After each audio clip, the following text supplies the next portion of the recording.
what happened? Bezos went into outer spaceos. And I don't know, I guess the most interesting thing that's come out of that is he went up in outer space in some sort of ship that looked like a dong, right? That seems to be the big news about it. Other than like if people are going to let him back in, has he come back yet? Are people going to let him come back in from outer space? Bezos. At any rate, man, doesn't his name Bezos, doesn't that mean kiss? That's like Spanish for kiss.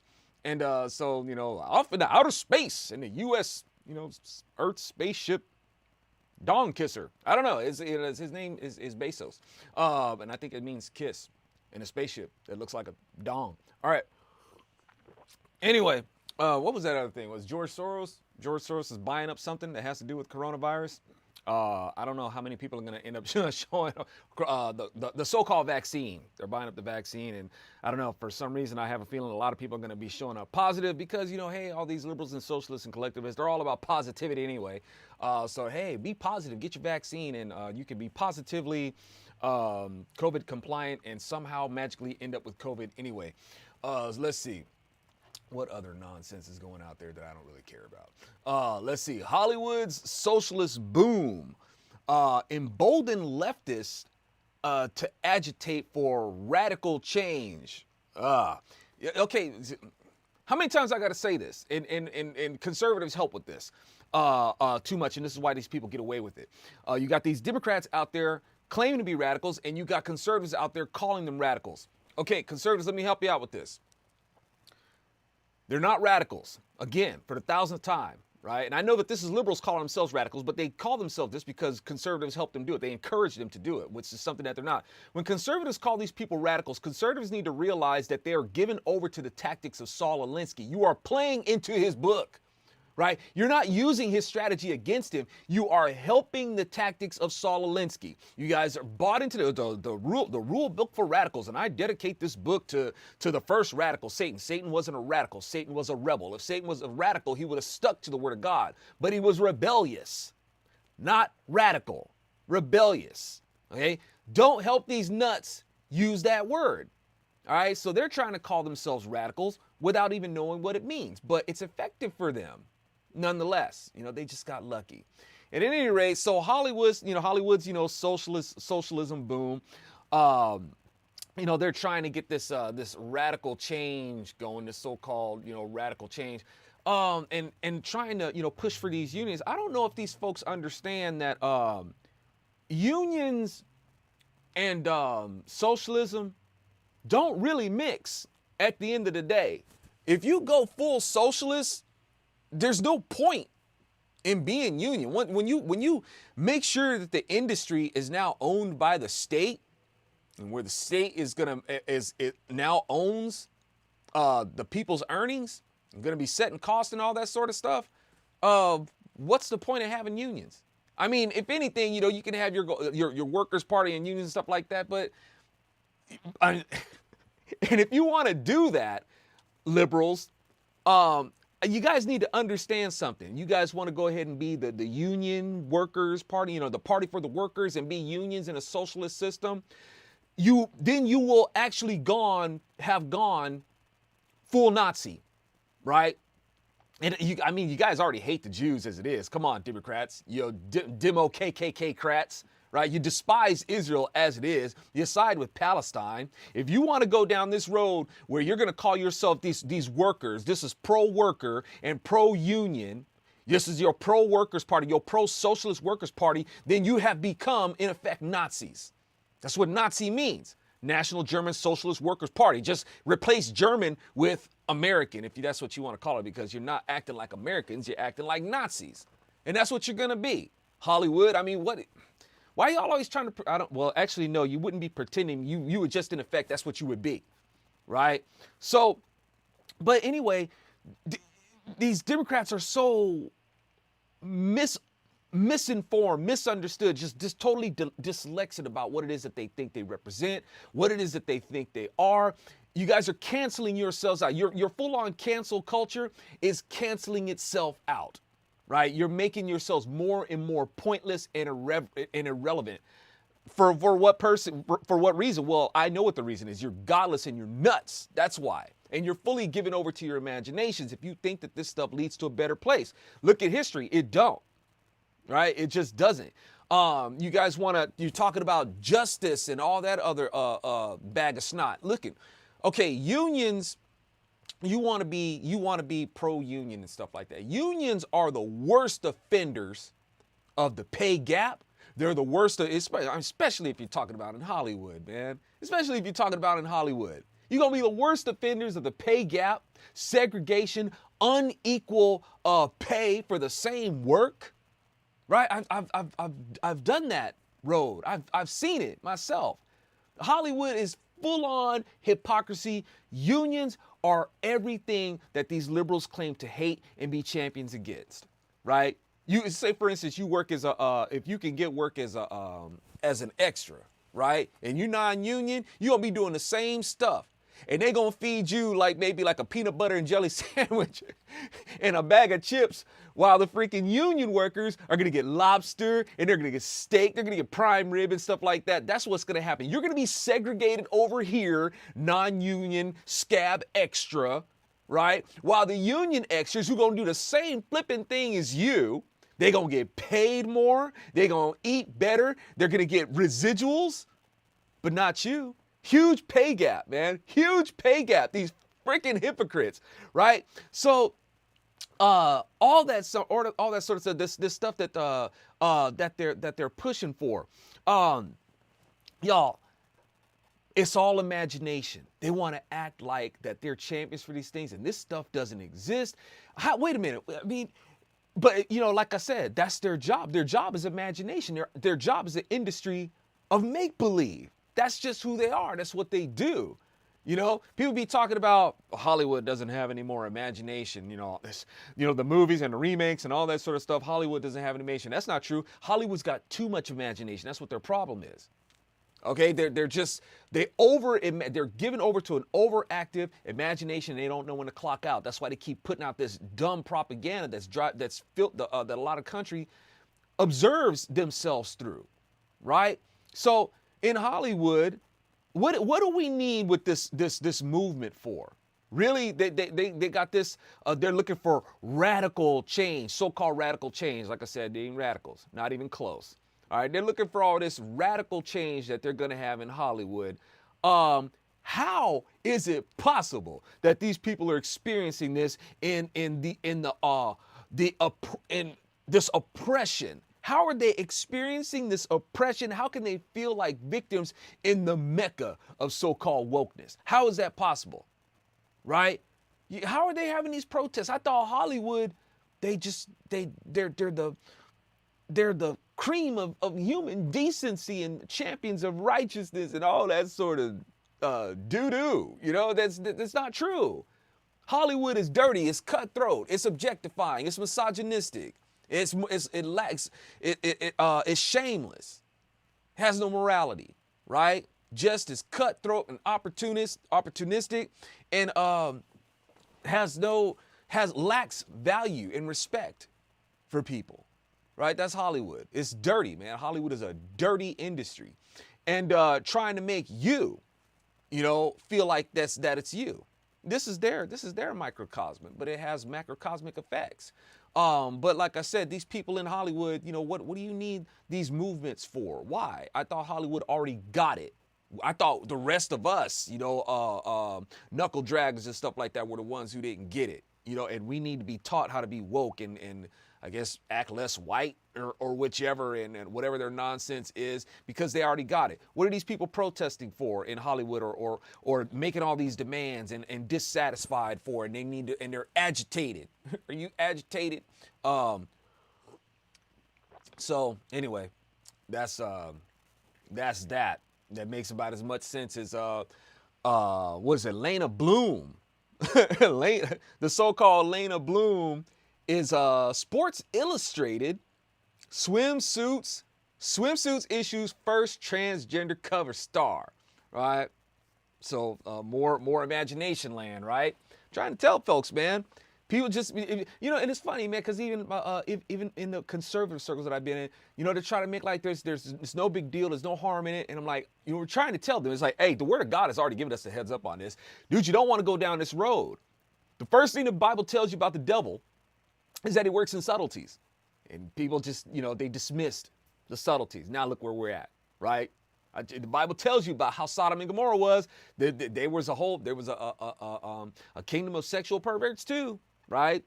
Especially homosexuality.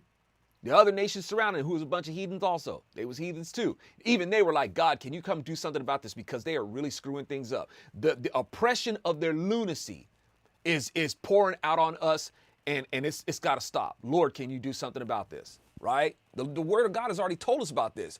And people out there dismissed it. Oh, there's no harm in it. Look at what's happening. Country's going crazy, ain't it? And the LGBT is leading the way, right? Nope. Conservatives be like, oh, that crazy so, man. He doesn't know what he's all about that Bible and stuff like that. We just want the politics and red meat and conservatism. That's what's going to save our country, just being rock rib conservatives, whatever that means. They don't even know what it means. Conservative could be anything to anybody. This big tent conservatives, just all we need is just the numbers, right? That we end up with a big tent of obscurity as they quibble and have a circular firing squad over who's actually conservative, right? As they try to do away with the word, maybe we should get away from the term conservative. We should get away from it. You know, it's not cool. It's not fashionable. I hope you guys have read my audiobook, A Solid Right Cross. I hope you guys check that book out, because conservatives tend to go about this the wrong way. But at any rate, y'all, back to, maybe it was just me just trying to, I just wanted to ramble about something else, because I just didn't want to talk about transgenderism. But hey, you know, because we didn't stand up against it, it's here, right, in full, you know, glory, I guess, whatever. So, that Lena Bloom, Sports Illustrated, swimsuit issues, first transgender cover star. Maybe they should, I guess they should change it to the skin suit issue, right? Because now the so-called models on it now are men in a female skin suit. So just call it the skin suit issue. You ain't looking at real women anymore, right? That's gonna be the thing. And even the so-called Lena Bloom, that's what she says. The world is changing. I guess the world is being trans. The world is trans, right? The world is changing. It's like I said in that last, you know, what did I say a little while ago, man? You know, you got these liberals that are so, you got this one right here talking about the world is changing, and it's a good thing. Okay, so isn't climate change like trans climate? Y'all are terrified of that, making everybody kowtow to trans climate change. Well, let climate go ahead and be what it's gonna be, right? Let it go ahead and change. Ain't nothing we can do to start or stop it, trying to blame it off on us. The earth is going to do what the earth is going to do. It's much bigger than us. Even all together, right? It's much bigger. Not much we can do to affect its decision if it wants to be trans or not. If it wants to be trans climate, you might as well go ahead and let it. Let earth do earth, right? Who are you? Anyway, so Lena Bloom says the world is changing, and people need to see the fact that, wow, this is the beginning of it. Oh, how narcissistic. Right? This is narcissistic. The world is changing, and it's changing because of Lena Bloom, right? A transvestite, or I guess a full transsexual. I'm just a sweet transvestite. Yeah, I know the song. Anyway, I know the whole song by heart. I wasn't always a Christian, and I still think that song is funny though. Anyway, all right, Frank. No, stop me. All right. So this Lena Bloom says the world is changing, and people need to see the fact that, wow, this is the beginning of it. I guess, you know, she's the shot heard around the world or seen around the world, and says that this is what it looks like, and it's so beautiful. Yeah. Mutilating yourself is a thing of beauty. Cutting off that wiener and turning or flipping it inside out or whichever. No, it's not a beautiful thing. All right. I'm sorry. I got to disagree with you there. Let's see. Moving on. Anger as French protesters compare vaccine to Nazi horrors. Okay. Let's see. Let me say that again. Anger as French. Let me just try to process this here. Anger as French protesters compare vaccine to Nazi horrors. So, I mean, is this generational appropriation? Is that what this is? Strife? Is it strife appropriation? Because these people who are getting mad about this, they tend to be progressive leaning themselves, right? The people that I've seen that are upset about this and believe that people should get vaccinated and whatnot. And they're upset because people would draw this comparison. Doesn't it suck, progressives, when people lean on a strife from before and try to make their struggle on level to that struggle? They try to co-opt your struggle and make it theirs. Doesn't that suck? You Democrats are notorious for that, right? While accusing other people of some sort of appropriation. You guys are the worst offenders of it, man. So at any rate, these people are trying to grab onto these Holocaust themes, wearing the Star of David and stuff like that, and associating them with the vaccine and stuff like that. Yeah, like I said, it's people getting branded. More and more people are being pushed into these things. It's good to let people know. It's one thing to let people know that those who don't know history are doomed to repeat it. I think that's wise. And the Lord tells us these things too. It's like, hey, remember you were once slaves in Egypt. Make sure you remember these things. All right. You don't want to repeat these things. And unfortunately, you read the Bible, you see people repeating the same sins over and over again. It's unfortunate. Here's the thing though, y'all. Knowing the history and trying to co-opt somebody's history and try to make it your own and try to put it on level with that's insulting. Okay, you shouldn't do that. Like, say for instance, I'll give you an example. The LGBT community has tried to co-opt. It actually has co-opted the black struggle, the black plight that the Democrats impose on the black community. LGBT, I don't want to get all to the alphabet, but they have co-opted the black struggle and made it theirs. They appropriated that strife and made it their own, right? And black folks help them do it, sadly. Too many of them do, right?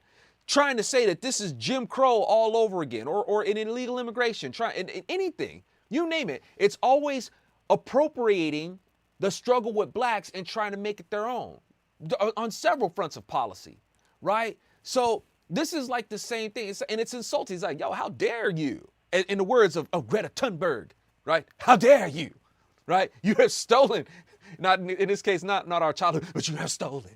You have stolen our history, and you have stolen our strife, right?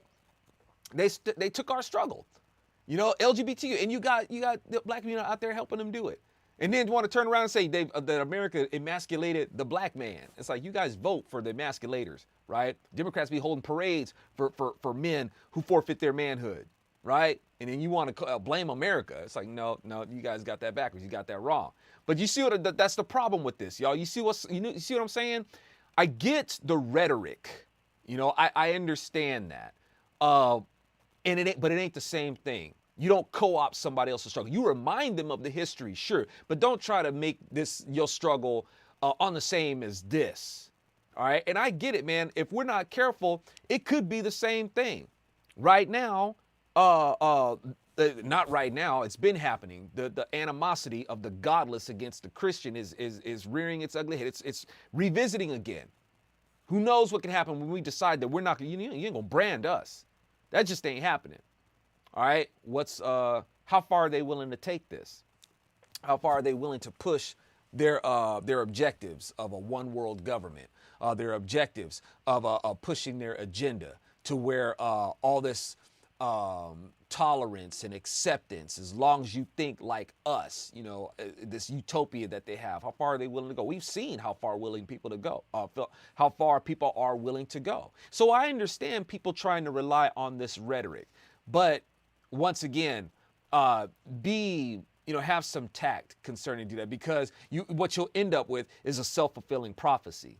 If you want to try to adopt somebody else, you want to co-opt somebody else's struggle and make it your own, it's almost like you better be willing to actually go through with what they went through. You ain't there yet. But if you try to make your struggle just like their struggle, you just might end up in freaking ovens yourself.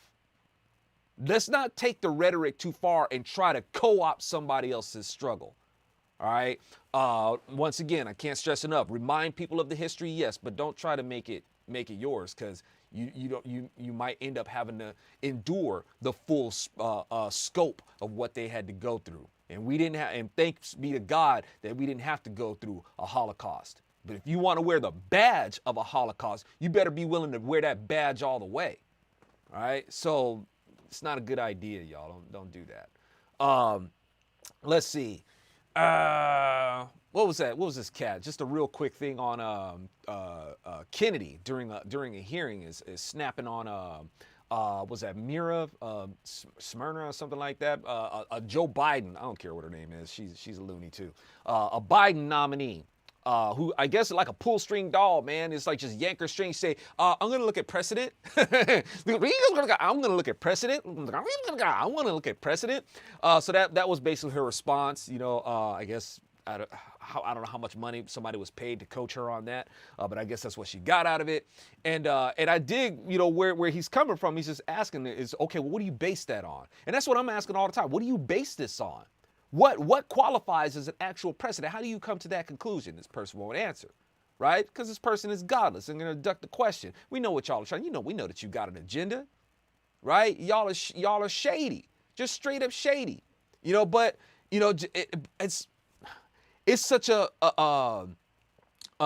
dual thing with Democrats, how they can be so shady, but just be so overt at the same time. Right? And that's exactly the devil, man.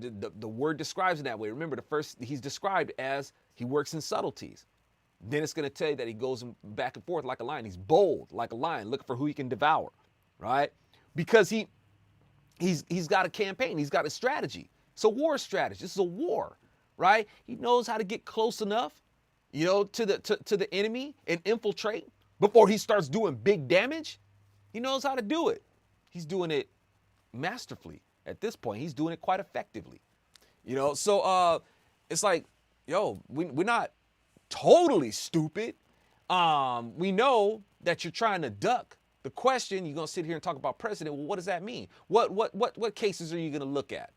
What cases? Give me an example. What cases? And even from there, actually, let me draw that back. It's not about the example of a case.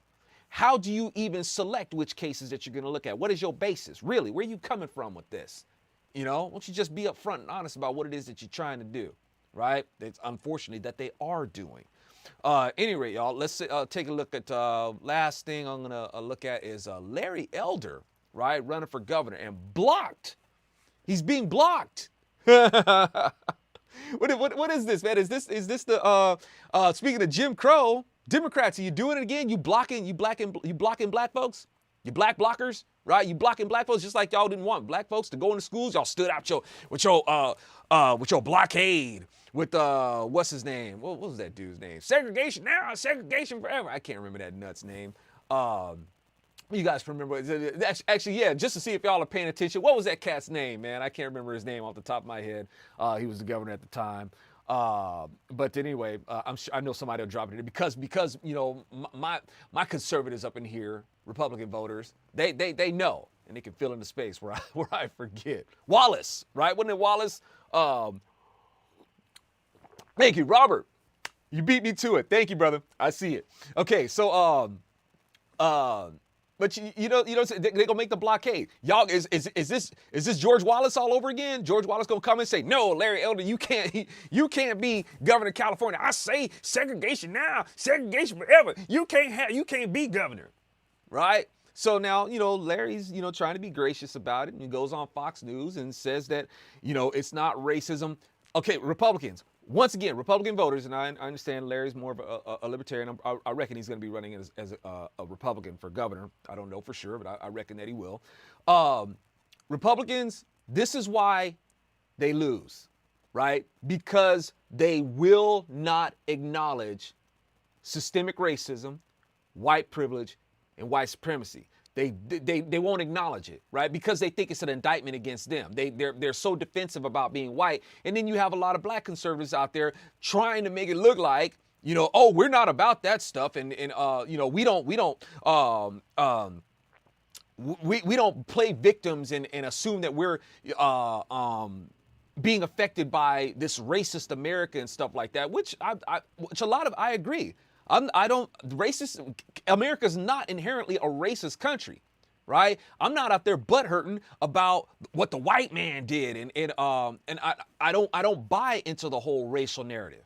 However, I'm not going to sit here and act like it doesn't exist. I do not reject it outright. I don't say that there's no such thing as white privilege. I don't say that there's no such thing as systemic racism and white supremacy. I know, in fact, that there is. You want to know why? Because there's a Democrat Party. And when you say that there's no systemic racism, and you say that there's no white supremacy, and you say that there's no, any of these things, you're giving the Democrats a pass. So my tip to Larry and anybody who's pulling for him, call it what it is. Yes, the Democrats are blocking you because you're black. Yes. Call it what it is. Call racism, but don't give the Democrats a pass on this. This is why Republicans lose. Because you keep excusing Democrats for the evils that they have done. They are white supremacists. Who do you think out there who is leading and charging this moral supremacy that has shut down businesses because they think that it's the morally correct thing to do, and they have the authority to tell you to shut down? Who do you think is doing that? The Democrat white elite is doing that. The ones who assume that, who are out there saying that we've got to end white supremacy. Really? If white supremacy is something that you got to end, that means that white supremacy must exist for you to end it. Who is out there pushing that? Democrats. Democrats themselves are assuming to be the superior people. They even think that they're better than other white people. It's Democrats too. Don't tell me that there's no white supremacy, and these people act like that the only way that they can end white supremacy is if they forfeit it. The only way that we can stop being superior to you is if we just stop. Right? Because as I say, it's not like you can take it from us. That in itself is a supremacist attitude. And I'm sorry, trust me, like Larry runs for governor, he's got my vote, sure, of course. But y'all, his governorship isn't going to be that effective if you don't have a culture that can uphold what he's doing. You can't just put it on Larry Elder's shoulders. You can't do that, right? It ain't gonna last in the culture long. Maybe he gets it. Maybe he'll be as effective as Rudy Giuliani was, right? Now, how long did that last? New York is crazy, right? Don't you want something that's gonna have some longevity? It's only like, look at what Larry Elder did in his term. And then the second he's gone, it just starts to fall apart again because we didn't do the cultural groundwork and lay that foundation, right? And you can't, if you're going to dismiss Democrats for what they're done, it's not going to hold up, right? You still allowing people to make you out to be the enemy, right? And, and also, if we're going to be straight talking, I heard, Larry talking about Bruce Jenner. He affirms him. Come on, Larry, be straight. You're a straight talking guy. And I'm trying to tell, if Fox, all of them, they do it. You calling Bruce Jenner, Caitlyn, and refer to him as her and she, they already got you. They got you already. Man up, man. It's like real. It's like are you afraid to call Bruce Jenner a man? Are you afraid? What are you afraid of? Right? You got these, we're such strong rock rib conservatives. You're afraid to call this dude a man. What are you afraid of? So it's like it's a man, dude. If anything, just call him Jenner. If anything, right? But calling him Caitlyn and saying it's a she, they done got into your mind, man. They're in your mind. They're making you forfeit reality. If you can't stand up to that, you can't stand up to one man with some fake boobs and heels, how you gonna stand up to a state of millions? Millions of people in California. You gonna turn it around? Come on, man. It's like when people talk about we need to, Republicans talking about we need to take our country back. Can't even take your party back. So it's like, be practical, be realistic about these things. Put these things into perspective. It's like these policies that we're going to come. It's like, you're dealing with a state of people who voted in this stuff. This stuff that it's not just the government. The government didn't get there by themselves. The people okayed this. They voted for it. You know? So all that to say, y'all, excuse me. I had to take a sip of that because in these cups, y'all, in the Zoloft mugs, coffee tastes real good. I hope you guys get one. I just had to zone out there. I almost had a Calgon moment for a minute. Coffee so good coming out of these cups. Anyway, and that's the real news. I mean, if we really want to get down to the real news is that you can get these cups at my website, bronzeserpentmedia.com. Some other real good news that you can get my book, my audio book. It's better if you listen to it. A Solid Right Cross. You can get my music from 20 Pound Sledge. You can get them shirts, right? And make sure you tune in to other stuff that I'm doing. The Virtue Signal with Bill Whittle, Soul Food Radio with Joe Messina. So make sure you guys catch up on these things. The Zopium Den, of course, my anti-fuddy-duddy Bible study. I hope you guys will check that out at bronzeserpentmedia.com.